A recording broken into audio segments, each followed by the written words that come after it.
Hai Dips, kenalin aku Raihan Arif Maulana dari Teknologi Pangan Universitas Diponegoro Angkatan 2023 kelas D. Nah, kali ini aku mau bahas soal pisang nih. Tanpa berlama-lama lagi, let's check it out. Pisang merupakan salah satu buah yang paling banyak disukai di dunia, terutama pada saat mereka sudah matang. Pematangan buah pisang ini disebabkan oleh adanya gas etilen. Gas etilen pada buah pisang merupakan fenomena alami yang terjadi karena mikroorganisme di dalam buah tersebut mengubah gula menjadi etanol dan gas etilen. Gas etilen ini kemudian dikeluarkan dari buah yang dapat menyebabkan perubahan warna dan tekstur pada pisang. Nah, gas etilen ini merupakan senyawa volatil, yaitu senyawa yang mudah menguap, yang dibebaskan pada waktu terjadi proses pematangan. Jika buah pisang telah matang dan gas etilen terus keluar, maka dapat menyebabkan pembusukan pada pisang itu sendiri. Pada beberapa artikel dijelaskan bahwa salah satu cara untuk mencegah pembusukan pada pisang yang disebabkan oleh gas etilen yaitu dengan membungkus bagian atas pisang dengan tisu atau aluminium foil. Hal ini bertujuan untuk menghambat keluarnya gas etilen. Nah, di sini aku bakal ngelakuin dua perlakuan yang berbeda terhadap pisang tersebut. Nah, di perlakuan pertama atau P1 ini aku ngebakalan nggak ngebungkus bagian atasnya, sedangkan pada P2 aku bakalan ngebungkus. Kita lihat hasilnya setiap 0 jam, 12 jam, 18 jam, dan 24 jam. Nah, dapat kita lihat nih dari hasilnya. Kalau kita lihat dari P1 dan P2 pada 0 jam pertama nih, kita lihat, wah, dua-duanya masih pada bersih, kinclong. Nah, kita lihat pada P1.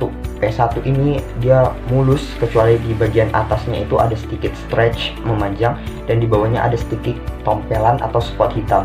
Sedangkan pada P2 itu bersih dengan ada beberapa bintik-bintik hitam dan juga ada sedikit spot yang keabu-abuan, kehitam-hitaman di bagian bawah. Kita lanjut pada 12 jam pertama. Ya, udah bisa kelihatan bedanya banget nih.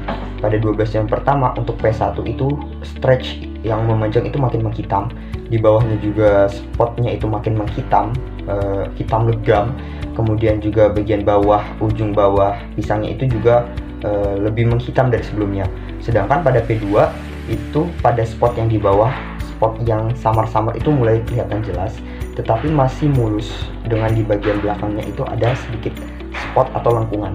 Oke, 18 jam pertama itu P1 udah mulai kelihatan adanya pembusukan dengan banyaknya bagian-bagian hitam yang disebabkan oleh gas etilen itu sendiri. Nah, sedangkan pada P2 ini masih sama dengan 18 jam sebelumnya. Itu seperti kelihatan hanya ada spot-spot hitam yang kelihatan sedikit, itu pun hanya berbentuk titik. Sedangkan pada 24 jam setelahnya P1 itu mulai membusuk banget, soalnya makin banyak spot yang menghitam. Terus seluruh bagian pisang itu hampir diselimuti dengan spot-spot hitam ataupun goresan hitam yang disebabkan adanya pembusukan. Sedangkan pada P2 ini hampir masih sama dengan 24 jam sebelumnya, itu masih kelihatan kuning bersih tanpa adanya tanda-tanda pembusukan. Nah, dapat disimpulkan nih bahwa mengcover bagian atas pisang dapat memperlambat pembusukan pada buah pisang. Hal ini menunjukkan bahwa gas etilen sangat berpengaruh pada pematangan dan pembusukan buah pisang. Semakin banyak gas etilen yang keluar, maka semakin cepat pula proses pembusukannya terjadi. Sekian dari saya, see you Dips!